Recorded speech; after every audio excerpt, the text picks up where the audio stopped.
네, 매주 목요일에는 진짜 뉴스킹으로 여러분들과 함께 조찬회동하고 있습니다. 네, 오늘도 어김없이 김준일 평론가, 박지훈 변호사 두 분 나오셨습니다. 어서 오십시오. 예, 안녕하세요. 네, 아유 반가운 두 분 고맙습니다. 네, 두 분 참 좋아요. 네, 잘 드셔서 참 좋습니다. 네, 아니 마라톤 성공했어요? 마라톤이요? 아직 좀 더 연습해야 돼요? 준비하고 있어요. 아, 지금. 준비 중이에요? 얼굴이 맨날 타고 있어요. 그래서. 그렇구나. 난 뛰고 왔는 줄 알았어. 하도 얼굴이 까매져서. 아직은 안 뛰고 있다. 자, 이 두 분이 오시면 일단 드셔야 됩니다. 네, 아침 드시도록 하시겠습니다. 자, 첫 번째 준비한 광고는 타임쿡에서 준비한 지금 제철이군요. 홍로 사과, 세척 사과를 소개합니다. 아삭한 식감. 달콤한 과즙까지 껍질째 먹는 홍로 세척 사과. 그거 말고 사과부터 드셔주세요. 미안해. 딴 거 손이 갔어. 딴 거 손이 갔어. 안 돼. 사과부터 드셔야 돼요. 네. 자, 아삭한 식감, 달콤한 과즙. 자, 씻지 말고 뜯으세요. 바로 뜯으셔서 언제 어디서든 하나씩 위생적인 개별 포장 홍로 사과 드시기 바랍니다. 오, 김준일 평론가는 이거 힘이 너무 좋아. 잘해. 어떻게 저걸 뜯냐. 대단하다. 경북의 맑은 공기와 큰 일교차가 만들어낸 달콤하고 아삭한 홍로 사과입니다. 우리 경북하면 우리 박지훈 변호사 할 얘기 많아져요. 자, 전문 세척으로 껍질째 안심하고 드실 수 있어서 간식, 도시락, 아기 이유식까지 모두 오케이입니다. 자연이 키운 홍로 사과. 지금 타임쿡에서 야, 이거 ASMR 일단 한번 가야 되겠다. 자, 하나, 둘, 셋.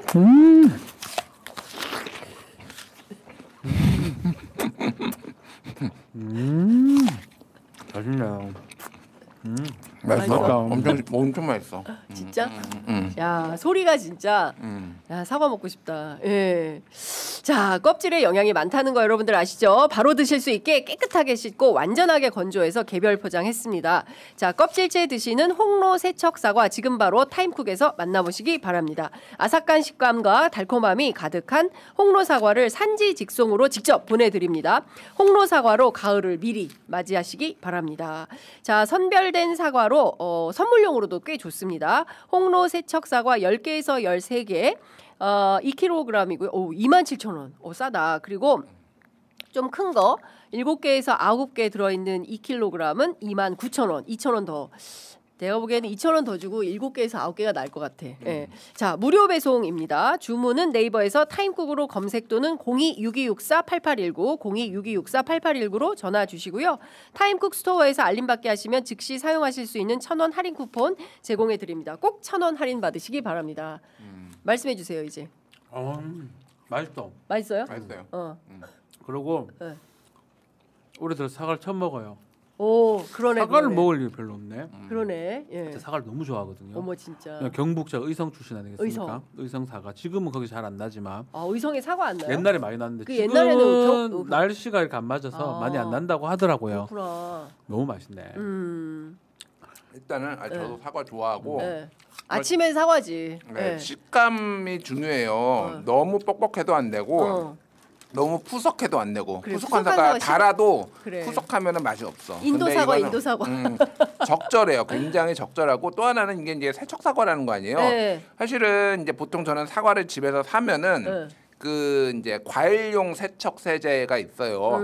농약을 씻어내는 거기에 담가놨다가 이렇게 해서 이제 먹거든요, 보통. 근데 여기서 다 해줬다라는 거 아니에요. 살림꾼. 와이프가 하죠. 제가 하는 거예요.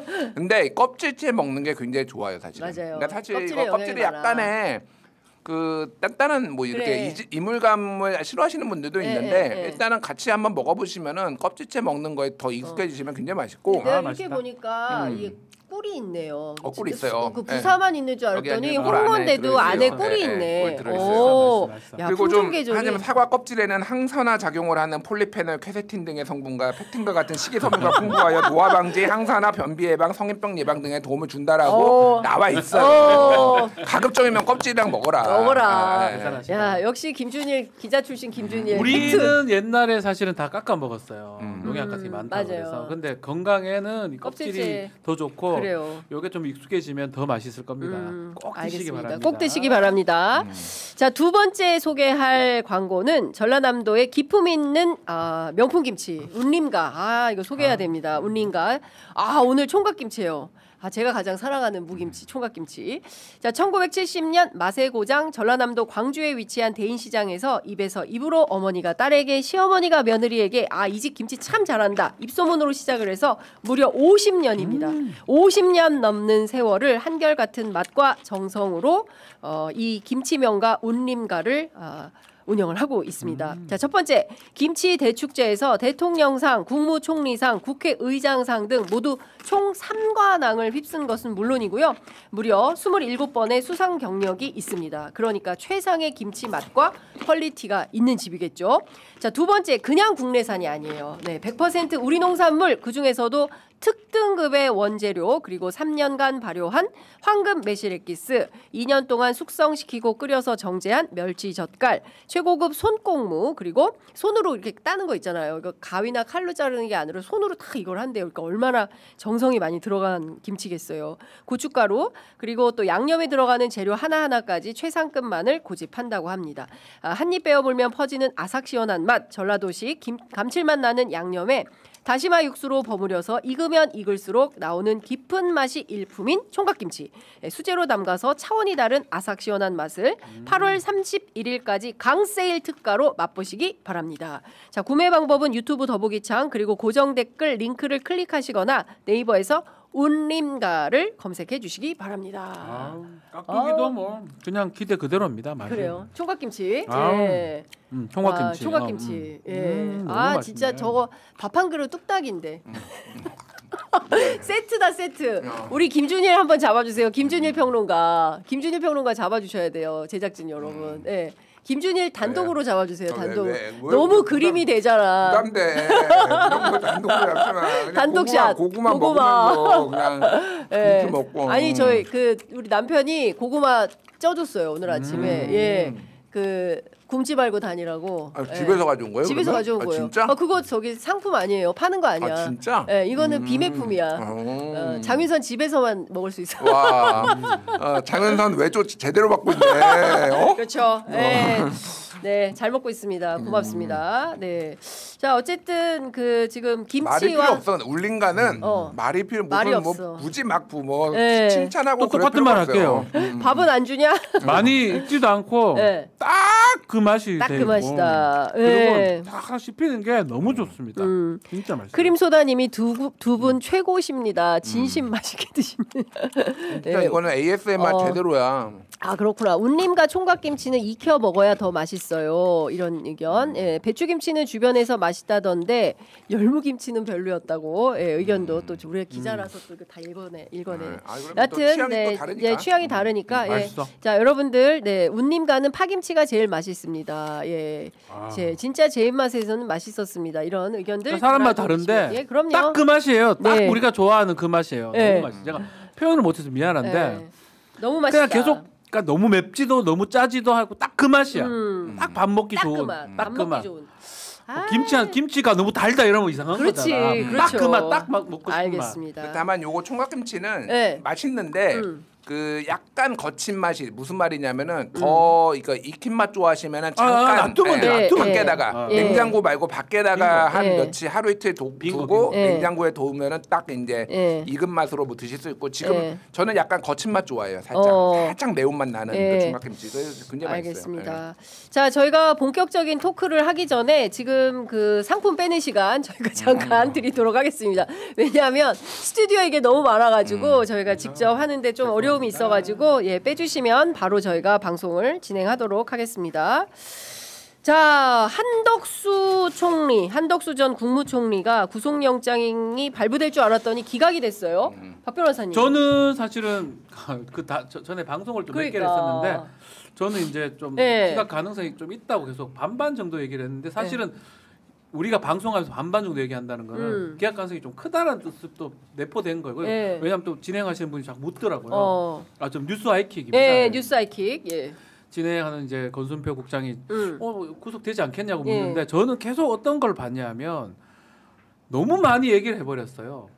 한덕수 전 총리가 진술을. 근데 사실은 수사는 불구속이 원칙이고 구속할 만한 이유가 있어야 돼요.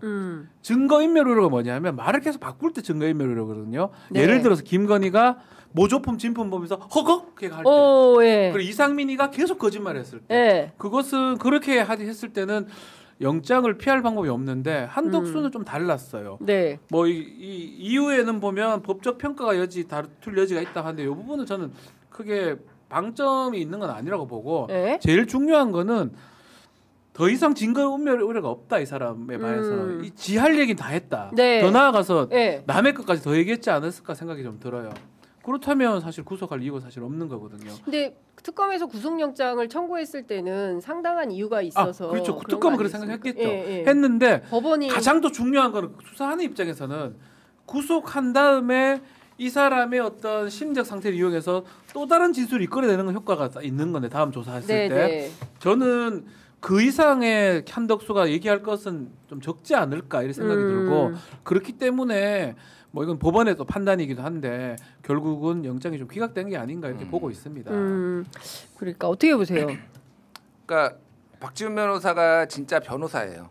예. 냉정하잖아요. 사실은. 연예인이 아니고. 그러니까 연예인 아니고 복면가왕 나오는 그런 연예인 연예인이 아니야. 아니야. 셀럽 아니야. 변호사야. 그러니까 진짜 변호사. 조심스럽지만 사실 냉정하게 얘기를 했잖아요. 맞아요. 변호사 자격증도 있어요. 저는 변호사 자격증이 없습니다. 만주 변호사. 만주 변호사지만 저도 사실 50대 50 얘기를 했어요. 오. 그러니까 왜 그러냐면은 이게 말을 바꾸고 거짓말한 거는 맞아요. 그렇게 한 거는 맞는데 이게 처음에 특검에서 무슨 얘기를 했냐면은 네. 부작위 혐의를 얘기를 맞아요, 했어요. 부작위 해야 할 일을 하지 않았다라는 예. 거예요. 그러니까 비상계엄이 터지고 국무회의를 했는데 윤석열 바짓가랑이를 잡고 이거는 내가 두고 내 직을 걸고라도 이건 안 됩니다. 안 됩니다. 라고 이제 하는 거를 이거는 좀 약한데 그 이후에 나온 거는 하지만 내란 우두머리 방조 혐의에 뭐 위증 허위 공문서 작성 뭐 공용 서류 손상 대통령 기록문법 위반 뭐 등등등이 있는데 네네. 핵심은 비상계엄이었잖아요. 그러니까 그쵸. 그러니까 국무회의. 국무회의. 그러니까 그 부분이 어쨌든 다툼의 여지가 있다라고 좀 본 것 같아요. 그러니까 그리고 변호사들의 김앤장을 제가 쓴 걸로 알고 있는데 김앤장 출신 아닙니까? 네, 본인이 또 김앤장 고문 출신이고 그러니까 비싼 변호사 써야 된다. 제가 항상 얘기하는 거지만은 이상한 야매 변호사 좀 쓰지 마. 그 이념 따라서 자기 이익 관련 다 무능하니까 다 구속됐잖아. 야매 자기 야매. 진영 변호사 쓴 사람들. 제가 이름은 얘기 안 했지만 하겠어요. 뭐 윤버지 뭐 이렇게 얘기하는 사람도 있잖아. 비싼 그러니까. 변호사 쓴 그러니까 한덕수 입장에서는 보람이 있는데 다만 저는 여기에서 지금 빠진 게 하나가 있어요. 어떤 겁니까? 뭐가 있냐면 일주일 전에 보도가 나왔는데 한덕수가 유인촌 장관한테 전화를 해요. 전화했죠. 전화를 하자 유인촌 장관이 곧 얼마 안 있어서 한예종을 폐쇄해라라고 얘기를 했어요. 맞아요. 그러면은 유인촌은 그 국무회에 참석을 안 했기 때문에 뭐 소식을 들은 것이고 네. 합리적인 추론이 되잖아요. 그렇습니다. 자, 이상민 행안부 장관이 비상계엄 국무회의에 참석했다고 구속된 게 아니에요. 결정적인 거는 언론사 단전단수를 소방방재청에 지시를 했는데 그렇습니다. 이게 언론사가 아니다라고 거짓말하고 뭐 이런 상황이었잖아요.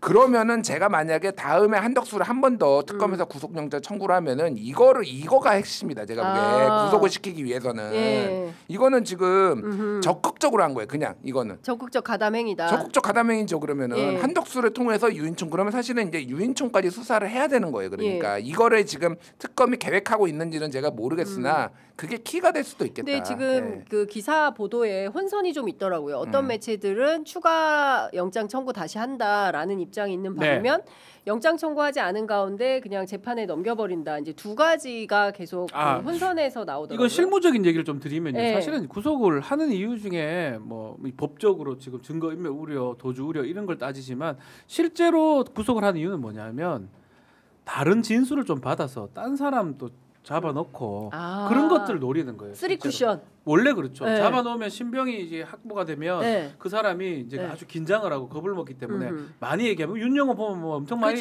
너무 얘기해버려. 권성동이 지금 큰일 났거든요. 너무 다 얘기해버렸어요. 없는 거 다 얘기해버려서 그 효과가 있는데 과연 한덕수를 통해서 얻을 게 있을까라고 생각했을 때 저는 영장 청구가 안 될 가능성이 더 크지 않을까 또 봐요. 굳이 정말 구속해야 되는데 뭔가 걸렸으면 모르겠는데 예. 좀 전에 좀 부가 설명해드리면 부작위범이 가장 어렵습니다.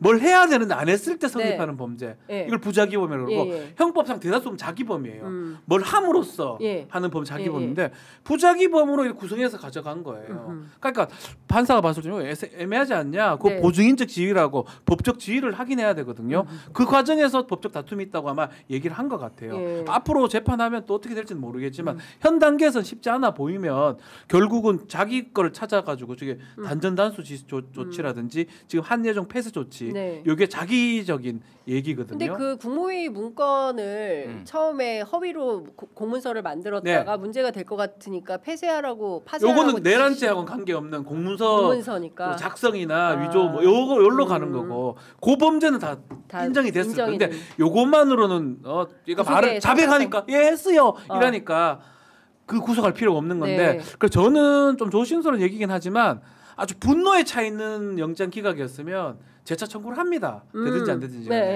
저는 그렇게 보지는 않거든요. 특검이 재청구하진 않을 것 저는 같다. 안 할 것 같다는 생각을 해봅니다. 실제로 11.6 이후에 46년 만에 내란 방조죄로 그 처벌이 될 거냐가 주요 쟁점이었는데 아마 그 사람이 비서실장이 그런 거였을 거예요.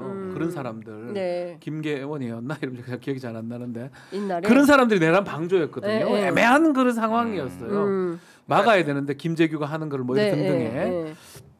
그러니까 내란죄가 근데 어쨌든 굉장히 중하게 처벌을 받잖아요. 그렇습니다. 예를 들면 예전에 이석기 의원이 이제 강연한 거 뭐 이제 뭐 나왔을 때 어디 한전을 뭐 급습하고 막 이런 걸로 내란 예비 음모가 됐다가 나중에 이제 내란 선동으로 좀 낮아졌는데 그 말을 한 것만으로도 문제가 돼요. 사실은 비상계엄 국무회의 때 최초에 6명이 모였다가 나중에 이제 이걸로 안 될 것 같으니까 11명 불러다가 졸속으로 하고 통과시켰잖아요. 사실 그 6명은 이건 수사를 더 해봐야 되겠지만은 내란 모의죄를 적용할 수도 있어요. 내란 모의. 그러니까 쉽게 얘기하면 내란에 대해서 얘기만 해도 이걸 처벌할 수 있어요. 그렇죠. 그 입증만 할 수 있으면은. 근데 우리가 심증으로는 걔들은 뭐 그 거기에 6명이란 게 김용현, 이상민, 뭐 한덕수 뭐 이런 사람들이 그러니까 그렇죠. 지금 박성재 이런 사람들 얘들은 이거 비상계엄 미리 알았다. 그래서 대통령이 먼저 불러서 핵심만 6명이 모였다라는 거를 추론할 수 있잖아요. 그거를 특검이 입증할 수 있느냐? 그러면 내란 모의죄로 이제 기소를 할 수가 있는 거죠. 그러니까. 어쨌든 좀 이게 자꾸 이제 댓글에도 너무 억울하다 이러는데 사실은 현 단계에서 구속 필요성이 있냐 이렇게 뭐 제가 그 판사를 편 들거나 하지는 않고 실무적이냐 말씀을 드리면 그렇다고 해가지고 실형이 안 되는 건 아니에요. 나머지 범죄가 어마어마하거든요. 그거를 통해서 증거인멸 우려가 없다라는 걸 보여준 걸 뿐이지 뭐 예상컨대 몇 년 나옵니다. 징역이. 그럼 법정 구속이 되는 거예요. 이런 경우는.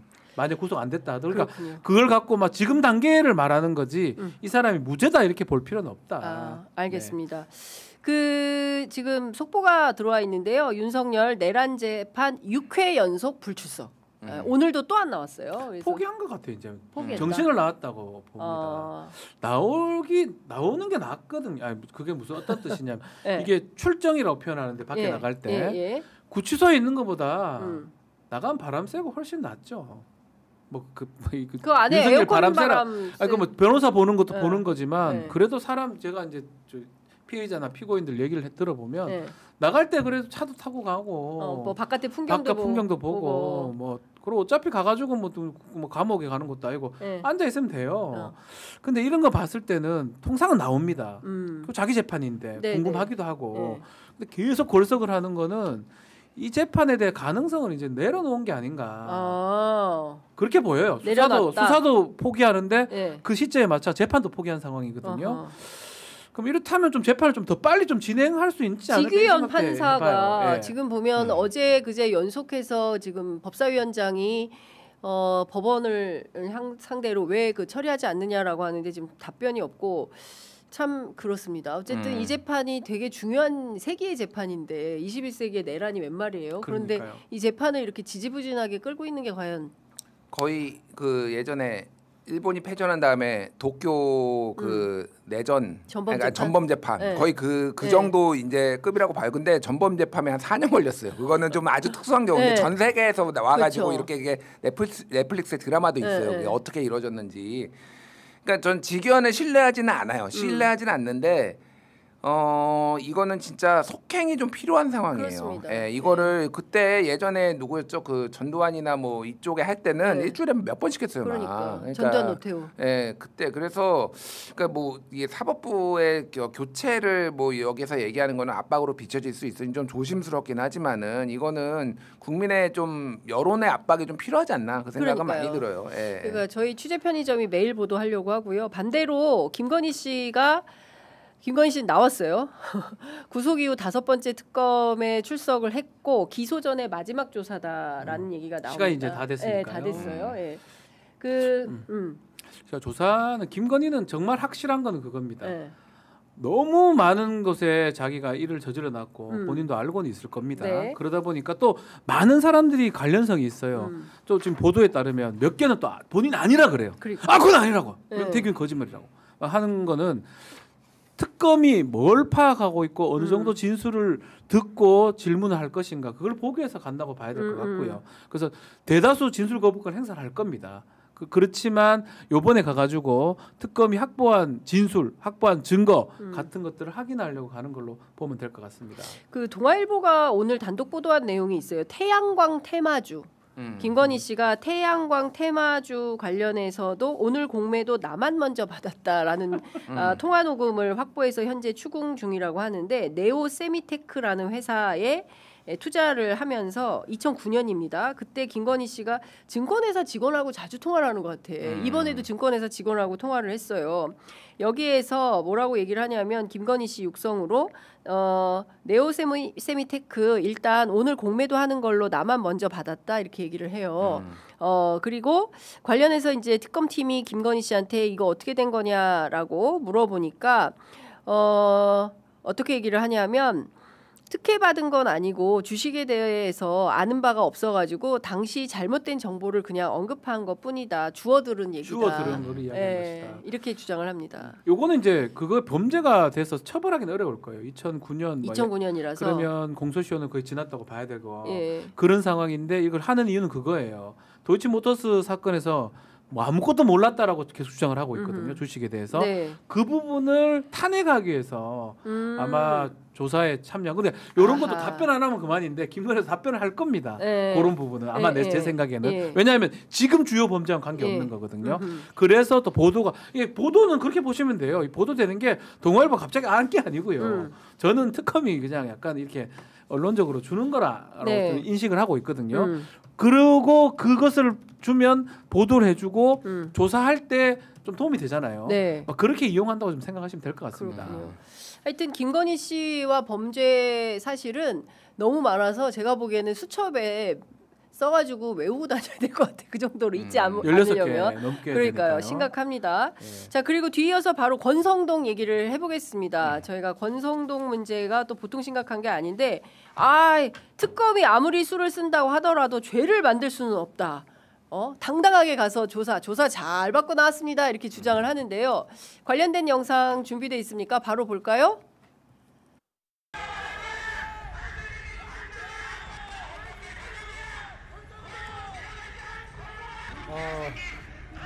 특검 측이 제기한 각종 의혹에 대해서 저는 결백합니다. 그렇기 때문에 당당합니다. 특검은 수사 기밀 내용을 특정 언론과 결탁하여 계속 흘리면서 피의 사실을 공표를 하고 있을 뿐만 아니라 저희 명예를 훼손하고 있습니다. 있는 그대로 다 진술하고 반드시 무죄를 받도록 하겠습니다. 17시간 조사를 받았다는 거예요. 주변에 근데 현장음이 찰지네. 여러분 들으셨습니까? 현장음이 현장음이 찰지게 들어오는데 근데 참 뻔뻔한 사람이라고 우리가 계속 비판을 했었는데 역시 당당하게 받고 나오겠다. 자기는 무죄다. 근데 저게 한번 그 강원랜드 사건 때 검사 출신으로서 결국에는 무죄 판결을 받아내지 맞아요. 않습니까? 네. 그러니까 자기가 그 법조인 출신으로서 자신이 있는 거예요. 13시간 반이군요. 저는 17시간인 줄 알았는데. 종합하면 권성동의 저 자신감은 어디로부터 나오는 겁니까? 자기가 이제 그겁니다. 아무런 어떤 것도 있어도 자기는 돌파할 수 있다라는 자신감이 있는 것 같아요. 특히 이제 이거 다 본인 그때도 뭐 보면 뭐 받는 거 지금 정치자금법이에요. 지금은 네. 뭐냐면 정치인이 신고하지 않고 돈을 받았을 때 정치자금법이고요. 대가성이 확인되면 뇌물죄로 바뀝니다. 네. 금액이 크면 특가법 뇌물죄면 되게 형량이 높아지겠죠. 네. 그거는 금원의 성격에 따라서 달라지는데 일단은 받았거나 뭐 했는 거 이거 다 지금 통과했어요. 이때까지 강원의 사건 등에서 네. 그 받았던 거는 증거가 누가 그걸 찍어 놓겠나 이런 것도 있고요. 그래서 아마 자신감의 발로가 아니었나 생각이 들어요. 통상은 지금 이게 심각한 게 뭐냐면 돈이 오갔다고 지금 얘기를 하고 있고 그 돈은 뭐냐면 국민의힘의 대선 자금으로 썼을 가능성이 매우 높거든요. 오. 그럼 차떼기 정당 같은 그러네. 국민의힘이 큰 위기예요. 정당 입장에서는 예. 권성동이 입을 다물어 주는 게 맞는데 가서 지금 진술을 하는데 이 사람이 예컨대 윤영호가 뭘 갖고 있는지 모르면서 진술하지 않습니까? 그렇기 때문에 권성동은 저는 함정에 빠졌던 게 아닌가. 저게 당당하게 갈 게 아닌데 네. 조금 개인적으로 봤을 때는 권성동이 좀 안타깝다 네. 이 생각이 듭니다. 그렇군요. 저는 제가 보기에는 권성동은 끝났다. 저는 끝났다고 봐요. 끝났다. 정치 인생 끝났다라고 정치 인생 봐요. 끝났다. 이거는 그 강원랜드하고는 좀 다른 차원인 것 같아요. 그러니까 강원랜드 뭐 잘 모르시는 분들 그 청탁 의혹이 뭐냐면은 뭐 인터넷 비롯해서 자기 사람들 좀 써라 강원랜드에. 취직부터. 근데 그거에 대해서 그쪽에 그 강원랜드의 고위직들이 진술을 했지만은 그 진술을 좀 신뢰하기 어렵다라고 하면서 최종적으로 무죄가 났거든요. 근데 그거는 뭐 정황상으로 봤을 때는 그렇게 청탁을 한 거가 뭐 다 맞는 뭐 그런 상황이었어요. 근데 이거는 완전 좀 다른 차원의 문제인 것 같아요. 얘기를 했지만은 나는 권성동이 어제 한 얘기가 저기에 서서 오늘 방송에는 방금 안 나왔는데 한 얘기가 뭐냐면은 특검이 무리수를 쓴들 없는 죄를 만들 수 없고 그 다음이 눈에 띄어요. 대한민국 민주주의와 야당인 국민의힘의 뿌리를 뽑을 수 없을 것이다. 그 얘기 중요한 얘기죠. 예, 뿌리를 뽑을 수 없다. 국민의힘의 뿌리를 뽑을 수 없다. 자, 권성동이 뭐 본인이 무죄라고 주장을 하지만은 네. 이거는 개인 비리인가요? 당 차원의 비리인가요? 이 당 차원의 비리인 거죠. 그러니까 이게 무슨 얘기냐면 저는 이거를 특검의 수사가 부당하다라는 말도 하려고 했지만은 또 하나는 뭐냐면은 야 내가 뽑히면 국민의힘 뿌리가 뽑혀 딱 이거예요. 그렇죠. 제가 듣기에는 이게 굉장히 중요한 워딩이에요. 예. 국민의힘의 뿌리를 뽑을 수 없다. 어. 이게 굉장히 중요. 이게 야, 핵심이죠. 이게 예. 누구한테 하는 얘기냐? 지금 장도경한테 하는 얘기예요 지금. 예. 야 온몸으로 막아야지. 당이 나 동원해가지고 지금 막아야지. 예. 이거 지금 나 이렇게 챙겨줄 거야 지금? 그렇죠. 이 얘기를 한 거예요 지금. 맞습니다. 뿌리를 그러니까 뽑으라. 결사항전 해라. 어. 이거는 이거 잘못하면 국민의힘 뿌리 뽑히니까 니네 결사항전에 당원 명부도 절대로 주어서는 안 되고 이 수사에 협조해서는 안 되고 장동혁을 뽑아 놓은 것도 그런 것 같아요. 젊은 사람 열심히 싸우라고. 예를 들면은 뭐 이런 거예요. 이춘석 의원이 네. 내가 주식을 한 거는 이거는 억울하고 이거는 민주당의 뿌리가 뽑힐 일이다. 뭐 민주당에서 또 뭐 돈봉투 사건도 있었잖아요. 네. 돈봉투 사건 이거는 민주당의 뿌리가 뽑힐 일이다. 뭐 이렇게 주장을 하는 거예요. 이거는 네. 개인의 문제잖아요. 그렇습니다. 그러니까 권성동은 정확하게 시그널을 보낸 거고. 예. 그럼 최근에 요거 관련해서는 JTBC가 상당히 보도를 많이 해요. 세게 많이 보도하고 있어요. 저는 왜 끝났다라고 생각을 했냐면은 지금 크게 보면 돈 문제와 관련해서는 2023년 1월 달에 그 큰 거 한 장 네. 윤영호 세계본부장 만나가지고 1월 5일 날에 큰 거 한 장 받았다라는 거 서포트. 예. 그리고 두 번째가 윤영호의 진술인데 권성동이 2월에 대선 직전에 한 번, 대선 직후에 한 번, 2월에 한 번, 3월에 한 번 그 천정궁 예. 가평에 있는 그 저기 하얀색 궁전 거기에 와가지고 한학자한테 큰절하고 절하고 쇼핑백 한 두 번씩 2개 받아갔다라는 거잖아요. 이거는 근데 윤영호의 진술만이에요. 보통 뇌물죄라고 하는 거는 증거가 없으면은 그 공여자의 어떤 진술의 일관성 그리고 뭐 동선이라든지 거기에 뭐 휴대폰이 언제 거기서 써가지고 그게 그 자리에 있었나 없었나 뭐 이런 것들을 보잖아요. 네. 근데 한 사람의 진술만으로는 좀 애매할 때가 있거든요. 그런데 어제 결정적인 게 뭐가 나왔냐면은 대포폰? 아니 대포폰이 네. 아니라 사진이 나왔어요. 무슨 얘기냐면은 재정국장이 있어요. 그러니까 윤영호가 권성동한테 1억을 주려면은 여기 세계 그러니까 통일교 돈이잖아요. 그러면 여기서 금고에서 빼줘야 될 거 아니에요. 그렇죠. 그 재정국장이 현금 권성동 받은 현금을 찍은 거예요. 사진을. 예. 그게 5만 원권 묶음이 5개가 있으니까 2천만 원씩 해서 1억인 것 같아요. 1억, 예. 그거를 찍은 거를 재정국장의 그 핸드폰에서 발견을 한 거예요. 그러면 이거는 딱 떨어지네. 사진도 있지. 예. 그리고 그 이렇게 줬다고 진술도 얘기했지. 있지. 진술도 있지. 예. 이거는 끝난 거예요. 예. 그리고 또 하나가 그 이후에 이 재정국장이 비서실장한테 비서실장이 그 저기 통행교 총재 예. 비서실장 정원주 씨한테 문자를 보냈는데 대선 때 권성동이 천정궁에 2차례 와서 한학자 총재를 만났다라는 얘기를 문자를 작년 말에 보낸 게 있어요. 그럼 가서 만난 거 사실이에요. 네. 그리고 그러면 이제 돈 줬다라는 얘기까지 지금 나온 이런 상황이면은 이거는 딱 떨어진다. 딱 떨어져요. 제가 보기에는 이거는 이거 유죄 나올 가능성 점점 거의 저는 굉장히 높다 지금. 변호사님 이 이거- 정도면 어느 네. 정도 형량이에요? 아 이게 만약 대가성이 인정되면 특가법이 적용될 수도 있어요. 특가법. 네. 그러면 5년 이상이 될 수가 있고요. 야. 형량을 전 따지지는 못할 것 같아요. 더더군다나 지금 계속 거짓말을 일관하고 있거든요. 그 지금 많은 증거들 앞에 제가 항상 여기서 했던 말이 또 다른 의미의 재수의 딜레마가 작동을 해요. 윤영호는 얘기를 다 해놨습니다. 네. 특검에서 윤영호 얘기한 거 보도가 되는 게 JTBC가 빨리 보도하지 않아요. 권성동하고 딱 맞춰서 보도를 하거든요. 네. 특검을 한 거를 갖고 JTBC 보도하는 거고 국민들이 다 알고 있고 권성동만 모르는 상황으로 되는 거거든요. 결국 권성동은 피해가긴 어렵다고 보고 근데 저는 오히려 답답하게 이럴수록 진술 거부권 행사하는 게 오히려 나아요. 다 얘기했던데. 하면서 또 다른 얘기를 해버릴 겁니다. 이것만 받았겠습니까? 그러니까요. 딴 데 받은 걸 얘기한다든지 다른 증거들 드러날 가능성이 매우 높아요. 윤영호 입장에서는 지가 살기 위해서 했던 건데 권성동 입장에서 살기 위해서 통일교를 공격하는 듯한 아니면 네. 자기를 방어한 듯한 그런 진술을 한다 그러면 그게 합쳐진다면 통일교나 권성동이나 다 수긍에 빠질 수밖에 없는 상황이다. 저는 한두 번 있으면 구속영장 청구됩니다. 아 권성동은 체포 동의안이 좀 필요하긴 한데 네. 민주당이 이제 다수석이니까 뭐 크게 문제는 없을 것 같고요. 체포 동의안은 150석 이상이면 되는 거죠. 과반 출석 과반이죠. 출석의 네. 과반이기 그러니까 뭐 때문에 민주당이 다수니까 하겠죠. 뭐 이거는 통과된다고 보면 이거는 한덕수와 다르죠. 네. 계속 거짓말을 하고 있잖아요. 아. 그러면 구속이 가능성이 매우 높죠.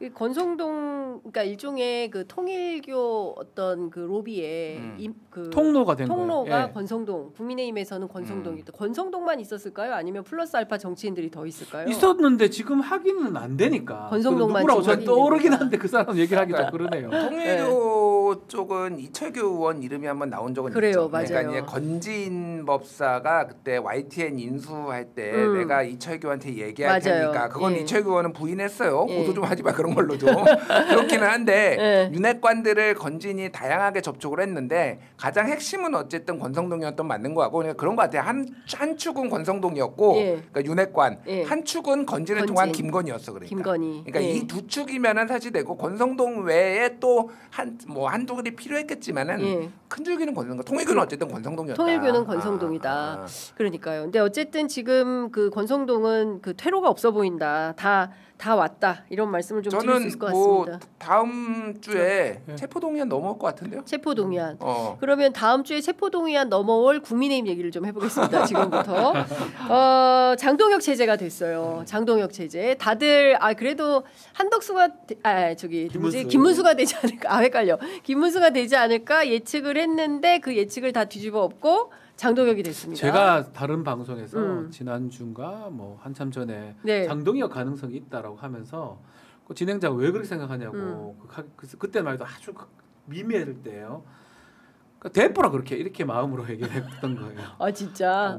망해뿌라는 아니고 하여튼 대뿌라. 네, 그냥 되라. 예, 근데 돼버렸어요. 진짜 됐다. 저도 놀랐습니다. 그렇게 말을 하긴 했는데 그래서 그쪽 제작진이 물어보더라고 어떻게 알고 그렇게 어느 맞췄냐. 방송국에서 했어요? CBS인가 CBS. 기억이 잘 안 나요. 몇 그렇구나. 군데서 목동도 왔다 갔다 하다 보니까 네. 근데 실제로 이렇게 돼버리니까 네. 국민의힘은 진짜 정말 생각보다 더 어려운 상황이 아닌가. 제가 그냥 나쁘게 되라는 뜻이었지 이게 되세요 이게 아니었거든요. 그렇게 됨으로써 국민의힘은 앞으로 변화의 가능성은 진짜 없다. 차라리 그나마 김문수가 나아요. 그나마 둘이를 비교하면 그나마 한동훈이 낫고 근데 최악을 선택하는 거 보면 네. 국민의힘 정당의 지지자들이 그렇다는 거라고 봐야 될 것 같아요. 그렇군요. 지금 이 대통령 장동혁 대표 회동 즉시 추진 지시라고 속보가 나왔는데요. 사실은 어제 네. 저희가 아침에 뉴스 퀵배송에서 보도해드린 대로 어제 그 직접 난을 가지고 갔던 그 우상호 정무수석이 네. 장동혁 대표를 만나서 회동 빨리 만나자고 했다라고 해서 어제 영수회담 얘기가 나왔는데 오늘 아침 10시 35분에 강유정 대변인으로 입장이 나왔는데요. 이재명 대통령은 오늘 서울에 도착한 후 바로 우상호 정무수석에게 장동혁 국민의힘 신임 당대표와 회동을 즉시 추진하라고 지시한 바 있습니다. 영수회담은 과거 권위적인 정치 문화에서 쓰던 용어입니다. 지금은 대통령과 여야 지도부 회동이라는 표현을 씁니다. 이를 영수회동 추진 지시로 표현하는 것은 적절치 않음을 알립니다라고 올바른 국어 사용에 대해서도 이제 얘기를 했는데요. 어쨌든 대통령과 여야 지도부 회동입니다. 그러면 이재명 대통령, 장동혁 대표 그리고 우리 정청래 대표 악수를 할까? 악수를 어떻게 해야 되냐? 이게 중요한 쟁점이 될 것 같은데 어쨌든 지금 여야 간 지도부 회동 그러니까 대통령과 여당 대표만 만날 수도 있고요. 대통령과 여야 대표가 3자 회동이 될 수도 있고요. 양자 회동, 3자 회동 이제 두 가지 가능성이 있는데 제가 어젯밤에 막 국민의힘 취재를 했어요. 그랬더니 어떤 얘기가 나오냐면 안 만날 것 같다. 근데 대통령실에서는 장동혁 대표가 안 만나겠냐 만날 거야라고 우상호 정무수석은 저한테 얘기를 했어요. 그걸 거절하겠냐 당연히 하겠지라고 했는데 국민의힘 쪽에서는 안 만날 수 있다. 그리고 사실상 황교안 시즌 2라는 거예요.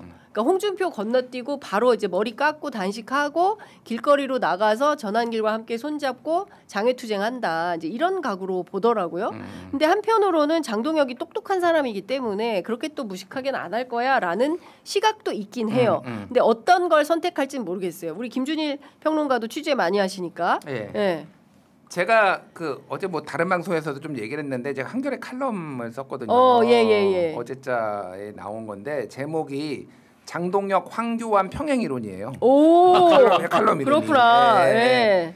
내용인즉슨 2019년 황교안이 됐을 때와 2025년 장동혁이 됐을 때와 매우 흡사하다. 개인 캐릭터도 흡사하다. 일단 법조인 출신 그리고 뭐 한쪽은 국회의원을 하고 한쪽은 이제 총리를 하긴 했지만 어쨌든 게다가 독실한 개신교 신자 이게 보수가 되게 좋아하는 스타일이에요. 그러니까 열심히 이제 기독교 근본주의, 네, 기독교 근본주의에다가 이제 법조인들 뭐 이렇게 좋아하잖아요. 이런 공통점이 있는데다가, 그러니까 좀 그쪽과 그 보수당 중심으로 얘기를 하자면은 패배주의에 젖은 이 지금 탄핵 이후에 패배주의에 젖은 지지자들에게 일종의 희망을 불어준 그런 거예요. 그러니까 더 강력하게 싸워가지고. 문재인 정부를 우리 이기고 하겠습니다. 이런 마찬가지니까 이것도 그런 거예요. 그러니까 지금 이게 상식적으로는 반성을 하고 그래야 되는데 일본이 그런 거 있잖아요. 사죄 지긋지긋해. 왜 한국은 왜 맨날 우리한테 사죄만 하라고 그래. 아베 그러니까 70년 담아. 그런 거잖아요. 애들한테도 이제 사죄 안 시킬 거야. 그 책임을 왜 전후 세대한테 물어. 지들이 잘못했으면서. 뭐 지가 잘못한 건 아니고 윗세대가 잘못한 거겠지만 어쨌든 지들이 잘못한 건 그런 심리하고 똑같은 거예요. 거기에 아베가 그렇게 뜬 게 극우가 뜬 게 그렇죠. 패배주의에 젖은 국민들한테 우리 잘못한 거 없어라고 해서 된 거. 이게 그렇죠. 거의 황교안하고 장동혁하고 똑같은 거예요. 그러니까 그 다음에 무슨 얘기를 했느냐? 예. 황교안은 문재인 탄핵을 얘기했고요. 장동혁은 바로 이재명 끌어내리겠다 그렇지. 얘기했어요. 이재명 첫날 얘기했어요. 첫날 얘기했어요.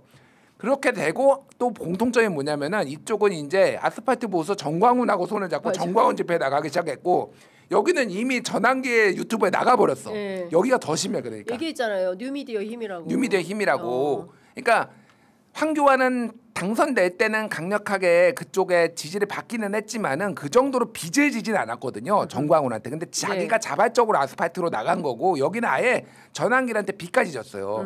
그래서 그 결과가 어떻게 되느냐. 막 조국 사태 나고 막 팬데믹 오고 그래서 정부 여당 민주당이 흔들렸지만은 그때 180석은 민주당한테 헌납을 했습니다. 그렇죠.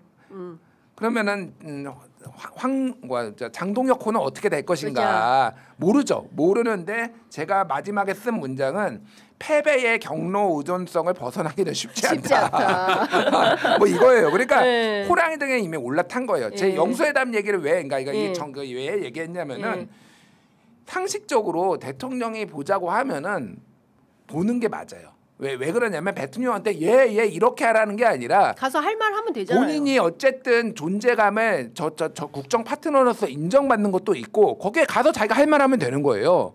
근데 지금 이렇게 안 간다라는 거는 이재명 끌어내린다며.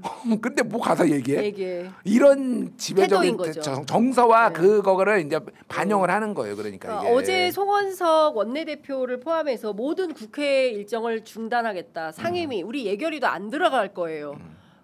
모든 걸 중단하겠다고 했어요. 근데 인권위원 두 사람을 이제 천거를 했는데 두 사람 모두 부결이 됐어요. 근데 인권위원들이 과거에 한 발언을 보니까 막 참담한 수준입니다. 그럼에도 불구하고 이 두 사람을 안 넣었으니까 우리는 지금부터 모든 국회 일정을 중단한다. 근데 오늘 아침 보도에 비중이 그렇게 높진 않습니다. 그러니까 이 사람들이 뭔데 이 사람들을 꼭 넣어야 되고 이것 때문에 저렇게 국회 일정을 중단해? 이건 핑계에 불과하다. 그러니까 정반대 사람을 넣었어요. 인권을 하는 사람, 인권위원을 반인권 동성애를 뭐 반대하고 소수자 인권을 존중하지 않고 인권이라는 건 사실은 다수가 아니에요. 소수의 눈여겨 볼 수 있는 게 인권인데 뭐 이거 예를 이렇게 들더라고요. 최진범 목사를 불교연합회 회장으로 선출하는 거랑 똑같은 거예요. 목사인데 제가 예를 들어서 죄송합니다. 갑자기 실명을 거론해서 정반대 사람을 했기 때문에 이 국회에서 통과를 못 시켜주는데 국민의힘 정당은 정말로 이 사람들을 이 인권주의자라고 인권위원으로 필요하다고 추천하는지 몰라도 한편으로 그런 측면도 있을 거예요. 어차피 반대할 거니까 반대하면 정치 보복받고 있다. 투쟁하자. 수단으로 쓰려고 했던 가능성도 있어요. 왜냐하면 이 사람들 얘기를 거론할 필요도 없을 정도로 그냥 반인권주의자의 사람들이에요. 딴 데 가면 몰라도 여기는 가면 안 되는 사람들을 한 거거든요. 근데 결론적으로는 국민의힘은 이 상황도 정치적으로 잘 이용하고 있는 거고 뭐 보도는 많이 안 됐지만 뭐 그렇게 지금 보이고 민주당하고 계속 대립하고 또 지금 이재명 정부가 독재다 아니면 막 마음대로 한다 이런 것들 하려고 이런 것들까지 만들어낸 거 아닌가 생각도 듭니다. 그러니까 중요한 것은 앞으로 국민의힘이 이제 극단적 정치 투쟁으로 나올 때 이게 정부의 부담이 될까 안 될까 그건 어떻게 보세요? 그러니까 요걸 제가 좀 전에 이제 장동혁 이제 의원이 약간 이렇게 왔다 갔다 하는 뭐 이렇게 나쁘게 말하면 좀 기회주의적인 모습을 많이 보였기 때문에 혹시 이번에도 기회주의적으로 될 때까지 이렇게 안녕하십니까 이러다가 이제 이거 풀고 막 또 탁 돌아오면 그러면 달라지겠죠. 근데 가능성은 저는 낮다고 봐요. 그럴 가능성은 없잖아 있겠지만 장동혁의 어떤 그 습성상 그 변할 수도 있겠지만 지금 말한 것처럼 저는 칼럼에 100% 공감하는데 한교안 시즌 2가 되고 싶은 것 같아요. 그러니까요. 그리고 그 지지자들을 무시를 못합니다. 근데 한교안 때와 다른 게 하나 있어. 그 얘기를 제가 드리고 싶은 거예요. 어떤 거예요? 국회가 너희가 다수가 아니야.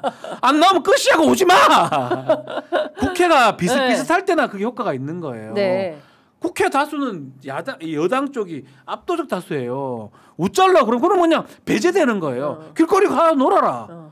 뭐 그러면 국회 열리는데. 아니 근데 저는 답답한 게 한동훈 대표예요. 한동훈 대표가 지난 대선에서 어쨌든 김문수한테 패하긴 했지만 그래도 상당한 당내 영향력을 갖고 있는 지도자이고 그 당 안에서 그러면 그 당 안에서 또 뭐 근데 또 발언을 왜 그렇게 해? 그냥 차라리 김문수를 찍자 이렇게 하지 또 그걸 또 우회해서 표현을 했어요. 뭐 이렇게 그 한동훈의 힘은 다 한 거냐? 어떻게 보세요? 정치적 타격은 많이 받은 건 맞고요. 그러니까 저는 빠지려면 확실히 빠지고 들어가려면 확실히 들어가는 게 맞았다고 봐요. 무슨 얘기냐면은 이번에 출마를 안 했잖아요. 그럼 메시지를 안 내야죠. 그냥 차라리 그냥 완전히 특히 이제 마지막에 뭐 중간에 정도 뭐 한두 번 낸 거는 마지막에 최악을 피해 주십시오. 그러면은 김문수도 기분 사실은 뭐 절박하긴 했지만 김문수는 차악이고 장동혁은 최악이고 둘 다 악이야. 악이야. 그럼 이 지지자들도 기분이 안 좋고 그러니까 정무적 판단이 좋지는 않았다. 그냥 아무 말도 안 하는 게 차라리 나을 뻔했다 그 생각이 들고 한동훈계는 지금 정치적으로 이게 그 김재원 최고가 방송에 나와서 한 얘기가 있는데 그 TV조선이었나 그때 그 채널 A였구나 그 마지막에 그 장동혁 그 TV 토론했는데. 김문수한테 물어봤잖아요. 전환기라고 한동훈하고 누구 공천하겠냐. 그러니까 김문수가 한동훈 공천하겠다라고 얘기를 했는데 그때 그 같이 있던 측근들은 절대 얘기하지 마라. 다 말렸다라는 거예요. 한동훈 얘기하지 마라. 그냥 당 대표는 공천에 개입할 수 없습니다. 그렇게 얘기해. 아무도 언급하지 말고 전환기도 언급하지 말고 원론적인 얘기로 피해가라 이거. 그런데 한동훈은 얘기했는데 그날 문자만 500통을 받았대요. 나 김문수 너 지지했는데 한동훈 공천 준다는 얘기 생각하고 빼고 나 듣고 나 너 안 찍어. 그러면은 이거는 김문수 표에서 이쪽으로 간 거기 때문에 2배야 그러니까. 그러네. 근데 그 500명만 그렇게 했겠냐고요. 그러니까 반 한동훈 정서가 매우 강고한 거를 다시 한번 확인을 했다. 그래서 당분간은 공간이 없어 보여요. 그러니까 일 안에서. 그래서 굉장히 좀 힘든 좀 한 1년 정도는 그냥 버텨야 되는 이런 상황이라서 어떻게 버틸지가 관건일 것 같아요. 한동훈은 뭐 우리 여기서도 많이 얘기했지만 맨날 뭐 포인트를 못 잡아요. 그게 정무 감각인 거거든요. 그러니까. 공부만 해가 뭐 잘했나 모르겠지만 그런 게 지금 치고 나가는 걸 잘하는 게 정치인의 어떤 숙명이자 능력인데 그게 항상 모자래요. 남들보다.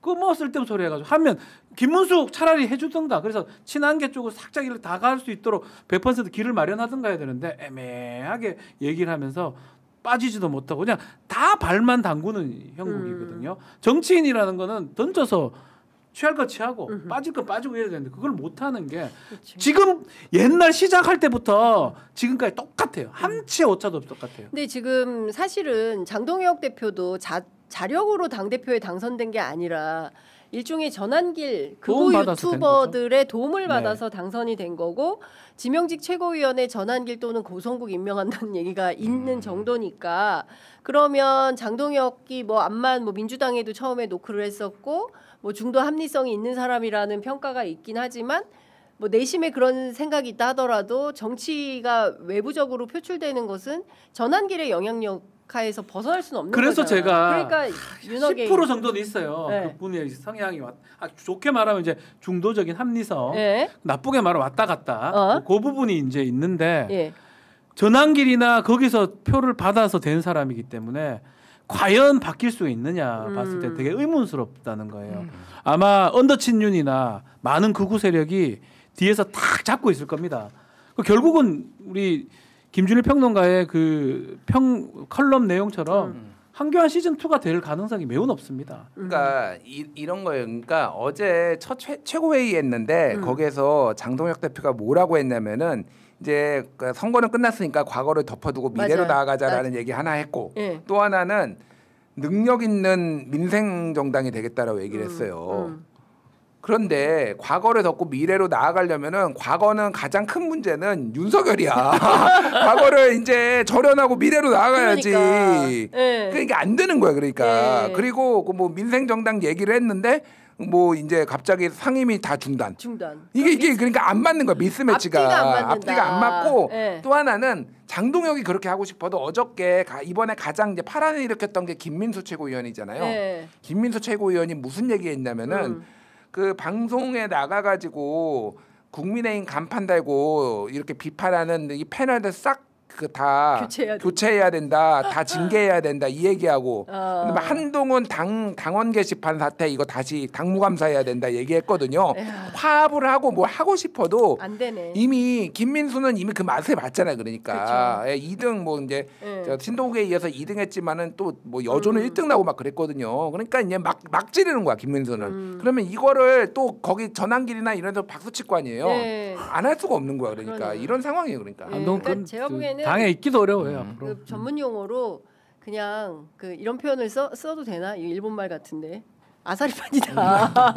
아사리판에서 사실은 뭐 난장판이라고 할 수 있죠. 난장이다. 그 한동훈이 살 길은 사실은 제가 계속 조언 아닌 충원을 드리면 치고 나와야 돼요. 이럴 때일수록 딱 더 치고 나오면 되는데 그걸 한 번도 못 하잖아요. 아니 근데 좀 이런 거예요. 그러니까 와도. 좀 답답한 게 협력할 것은 협력하고 같이 할 것은 같이 하면서 윤석열은 뭐 반국가 세력이라고 낙인 찍어서 야당 대표하고 단 한 번도 만나지 않은 유일 후무한 대통령이었지만 이재명 대통령 거기 오면서 벌써 빨리 누가 되든지 간에 얼른 잡아라 축하해라 이렇게 얘기를 하고 오자마자 잡자 아마 되게 피곤할 거예요. 3박 6일이 말이 그렇지 엄청 피곤하고 심지어 오늘 기자들도 뭐 그 거의 안 나온 것 같은데 그러니까 오늘 브리핑도 거의 없다는 거거든요. 그럼에도 불구하고 급한 대로 빨리 잡아라라고 얘기하는 것은 민생 너무 중요한 해결을 거죠. 위해서 여야가 협치해야 된다고 판단하기 때문에 그러는 건데 이거마저 발로 걷어찬다. 그러니까 이러면 이게 이제 대중한테 오히려 신호예요. 욕 먹을 것 같은데. 두 가지 같은데 지명직 최고 누가 하냐 첫 번째고 두 번째 이건데 뭐 저는 발로 찰 것 같거든요. 핑계 될 것 같아요. 만약에 3자 예컨대 정청래 뭐 여야 다 모인다 그러면 뭐 다 모이냐고 핑계 될 것 같고. 그러니까 양자가 많이 만난다. 예를 들어서 대통령하고 야당 대표, 지금 국민의 대표 장동혁 어떤 핑계를 댈지 몰라도 핑계 대서 나온다 그러면 안 나온다 그러면 결국은 걷어찬다고 보는 거예요. 그렇죠. 그 책임은 국민의힘이 져야 다 지는 거예요. 네. 답답하네. 그러니까 제가 이제 황교안하고 계속 비교를 하는 이유가 근데 황교안 대표가 자유한국당 대표로 뽑혀서 당 이름을 미래통합당으로 바꿨어요. 맞아요. 그때 소위 말하는 보수 세력을 다 합쳤습니다. 그때 이제 뭐 김재섭이나 막 이렇게 천하람 뭐 이런 사람들도 다 이제 새로 청년 보수도 들어가고 뭐 다른 바른미래당이나 다 흡수해가지고. 그러니까 보수가 분열해서 졌다. 보수는 통합만 하면 이긴다라고 해서 갔거든요. 그리고 아까 얘기했지만은 그때 이제 조국 사태 일어나고 이제 막 팬데믹 벌어지고 하면서 정부 여당이 흔들렸어요. 그때 기억하시겠지만은 왜 중국인 안 막냐 막 맞아요. 하면서 뭐 이제 막 정부가 실제 지지율도 막 떨어지고 그랬는데 왜 망했냐? 하나는 그 아스팔트 보수랑 절연을 못한 이유도 있는데. 하나는 국정 발목 잡기였어요. 예를 들면 그때 가장 논란이 총선 때 가장 논란이 직전에 논란이 됐던 게 재난지원금. 이거 지금 이게 사람들이 이렇게 어려우니 재난지원금 줘야 된다라고 정부 여당에서 했는데 재난지원금 죽어도 안 돼. 거의 결산도 했잖아요. 그러니까 이게 사람들이 보기에는 얘들은 뭐 하는 인간들이지 도대체? 그쵸. 민생을 왜 안 챙기지? 라고 이렇게 된 거예요. 그거를 이제 봤어요, 사실은. 그러니까 그렇게 안 할 것 같지만은 그런 말이 있잖아요. 사람은 똑같은 실수를 반복하고 그런 얘기 있잖아요. 또 그렇게 갈 가능성이 높아. 경로 의존성 제가 얘기했잖아요. 아까 전에. 참 그러니까 답답하다. 그게 결국은 장동혁 대표의 한계점이 아닐까. 그렇군요. 우리가 그거 보면 두 가지 보면 알 수 있을 것 같아요. 영수회담 뭐 표현을 영수회담 죄송해요 표현은 그 여야 특히 대통령하고 지도부 만남이 있는지 첫 번째, 두 번째 지명직 최고로 누가 되는지 그걸 보면 장동혁의 길이 아마도 보인다. 것 같습니다. 답답합니다. 어쨌든 그 지금 그 놀라운 성과예요. 한일 한미 정상 우리가 뭐 오늘은 그 깊이 있게 다루진 않았지만 상당히 큰 의미가 있는 회담의 성과를 가지고 왔는데 만나자는데 뭐 발로 걷어찬다? 그러면 제가 보기에는 오히려 지지율 더 떨어지고 맞아요. 본인들의 설당이 더 줄어듭니다. 그럼에도 불구하고 미국, 일본 극우 연대로 한번 돌파해 보겠다 이런 마음을 먹고 있을지도 모르겠어요. 그런데 그 또한 부질없는 짓이다. 대한민국은 상식적인 국민들이 응원봉을 들고 나와서 대한민국 민주주의를 지킨 나라입니다. 그런 나라에서 그 영화 데몬 헌터스. 캐대요. 그러니까. K-팝 데몬. 그런 멋진 나라의 국민들이 있는데 말도 안 되는 발목 잡기로 결국 자승자박하는 꼴 하지 않기를 좀 바라해 보는데 진짜 안 나올까요? 장동혁? 진짜 안 만날까 대통령을? 궁금해서라도 가고 싶을 것 같은데. 마음은 가고 싶은데. 근데 지금 인권위원 문제가 이렇게 좀 파행이라서 명분 잡기가 쉽지 않을 것 같아요. 그리고 이게 좀 다른 얘기긴 한데 보통 영수회담은 야당에서 대통령한테 요구를 할 때 둘이 만나는 거를 과거에는 영수회담이라고 했어요. 야당 총재, 맞아요. 야당 대표 옛날 이제 총재였는데 영수잖아요. 영수에 당수. 그렇게 이제 해서 사실은 정청래 대표까지 껴서 만나는 거 별로 안 좋아할 거예요. 그러니까 나는 그냥 둘이 만나려면 둘이 만나 이렇게 이제 요구를 해. 그거 예전에 저기도 홍준표 자유한국당 대표도 문재인 대통령한테 야 둘이 만나 왜 다 같이 만나려고 그래 나 안 가? 뭐 맨날 이랬거든요. 근데 저는 이재명 대통령 둘이 만나자 그러면 그럼 받으실 것 같아요. 둘이 받을 것 같아요. 아차 그러면 어떡하지 이렇게 되면. 그래서 제가 그 말 한 거예요. 무슨 핑계 댈지. 잘못 핑계 대다가 오케이 그러면 가야 되거든요. 할 것 같아요. 받을 것 같아요. 오케이 하면 가야 돼요. 일단 이렇게 만나고 내일 또 따로 만나고 계속 만나면 되는 거죠. 이재명 대통령 성향상 만나요. 실용입니다. 실용. 예, 그렇기 때문에 제가 보기에는 뭘 해도 자승자박이다라는 생각이 좀 듭니다. 여하튼 답답하네요. 그래도 성과가 있는 회담이 있어서 다행이다. 그러니까요. 그리고 미래로 나아갈 수 있어서 정말 천만다행이다라는 말씀 좀 드리겠습니다. 자, 두 분 말씀은 오늘 여기까지 듣겠습니다. 고맙습니다. 감사합니다. 감사합니다.